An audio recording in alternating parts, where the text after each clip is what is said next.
Madame la Ministre.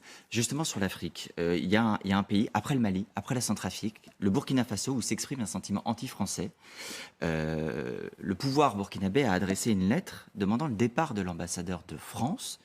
Déjà, est-ce que vous confirmez effectivement ce point? Et est-ce que ça veut dire que cet ambassadeur de France va rentrer en France comme le souhaitent les autorités locales?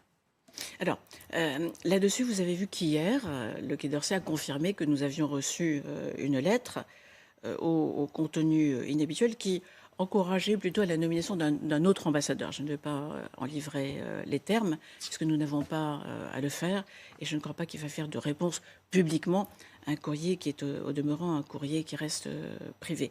Je veux dire mon soutien, notre soutien à notre ambassadeur, et à toute l'équipe de l'ambassade d'ailleurs, qui font un travail remarquable dans des conditions dont vous savez qu'elles sont difficiles. Avec un sentiment Il y a anti-français. eu un coup d'État et il y a un discours anti-français qui est parfois diffusé de façon organisée, méthodique. Il y a des forces à l'œuvre et vous savez lesquelles, de façon à viser à établir... Avec la présence de Wagner aussi en avec Afrique. potentiellement des liens, peut-on imaginer, oui, entre cette campagne anti-française et Wagner, qui est une entreprise de mercenaires qui commet des exactions, qui n'apporte pas la stabilité au pays, mais au contraire de la C'est aussi un prédation, message de l'insécurité et de la violence. que les Africains doivent entendre de votre Ils point de doivent vue. Je l'entendre. précise juste que l'image que l'on voit effectivement